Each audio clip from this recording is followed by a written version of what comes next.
22nd दशकम् अजामिळो नाम महीसुरः पुराः चरन् विभो धर्मपथान् ग्रहाश्रमी गुरोर्गिरा काननमेत्य दृष्टवान् सुदृष्टशीलां कुलटां मदाकुलां स्वतः प्रशान्तोऽपि तदा हृताशयः स्वधर्मम् उत्सृज्य तया समारमन् अधर्मकारी दशमी भव पुनः दधौ भव नामयुते सुते रतिम् समृत्युकाले यमराजकिङ्कराः भयङ्करान् स्त्रीन् अभिलक्षयन्भिया पुरा मनाक् त्वत्स्मृतिवासनाबलात् जुहाव नारायण नामकं सुतम् दुराशयस्यापि तदा त्वनिर्गतः त्वदीय नामाक्षरमात्र वैभवात् पुरोऽभिपेतुः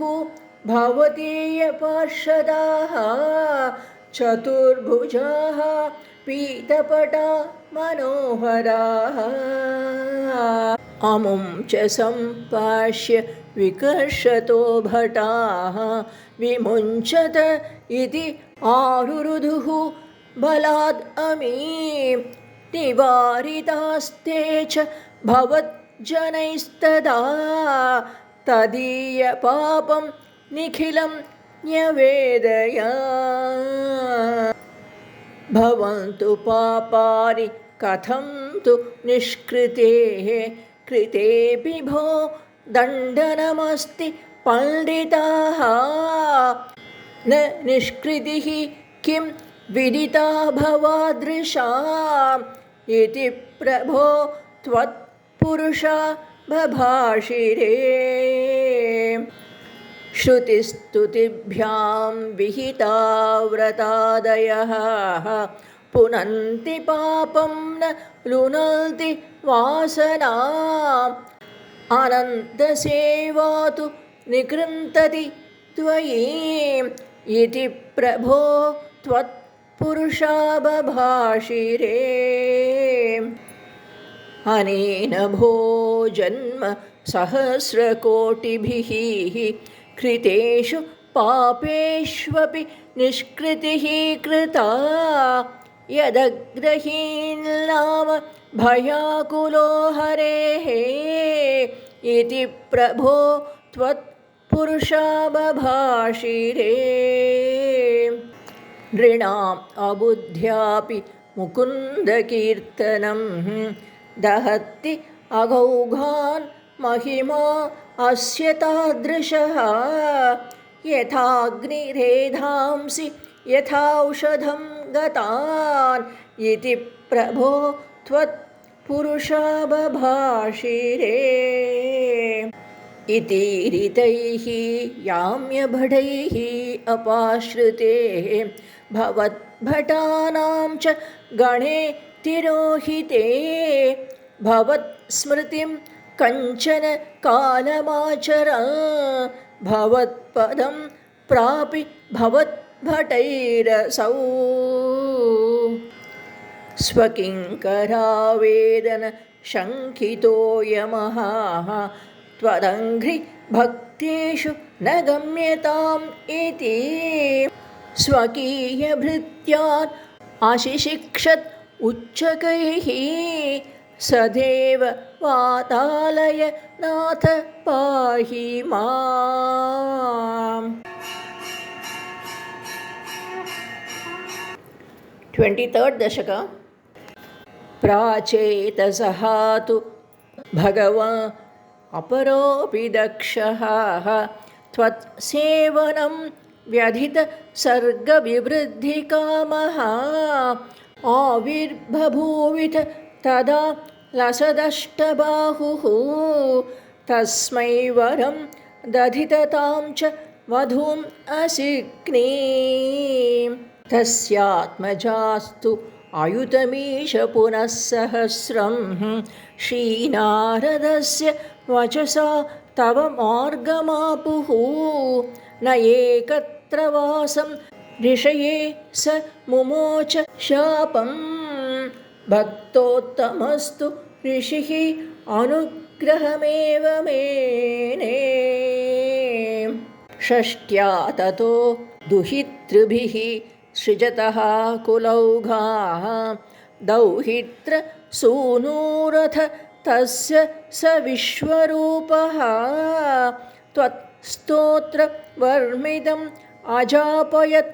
इन्द्रमाजौ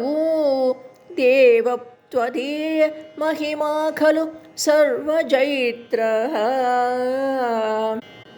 प्राक् शूरसेन विषये किल चित्रकेतुः पुत्राग्रहे नृपतिः अंगिरसः प्रभावात् लब्ध्वा एकपुत्रम् अथ तत्र हते सपत्नी संघैः अमोह्यत् अवशस्तव माययासौ तं नारदस्तु सममङ्गिरसा दयालुः सम्प्राप्य तावत् उपदर्श्य सुतस्य जीवं कस्यास्मि पुत्र इति तस्य गिरा विमोहं त्यक्त्वा त्वदर्चनविधौ नृपतिं न्ययुङ्क्त स्तोत्रं च मन्त्रमपि नारदो अथ लब्ध्वा तोषाय शेषवपुषो ननु ते तपस्या विद्याधराधिपतितां स हि सप्तरात्रे लब्ध्वापि अकुण्ठमतिः अल्वभजद् भवन्तम् तस्मै मृणालधवलेन सहस्रशीर्ष्णाः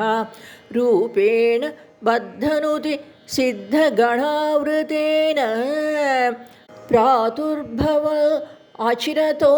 नुतुभिः प्रसन्नो दत्त्वा आत्मतत्त्वम्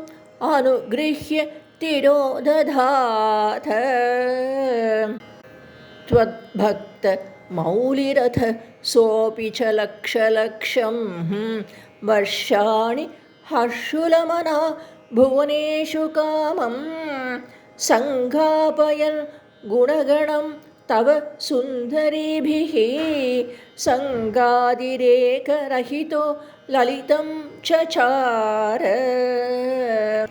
अत्यन्तसङ्गविलयाय भवत्प्रणुनोः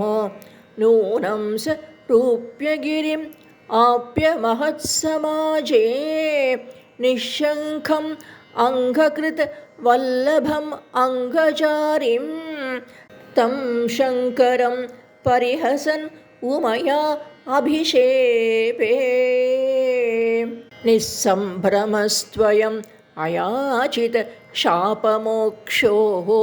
वृत्रासुरत्वम् उपगम्य सुरेन्द्रयोधी भक्त्यात्मतत्त्वकथनैः समरे विचित्रं शत्रोरपि भ्रमम् अपास्य गतः पदं ते त्वत्सेवनेन दितिरिन्द्र वदोत्यतापीः तान् प्रत्युतेन्द्र सुहृदो मरुतोऽभिलेभे दुष्टाशयेऽपि शुभदैव भवल्निषेवा तत्तादृशस्त्वमव मां पवनालयेश।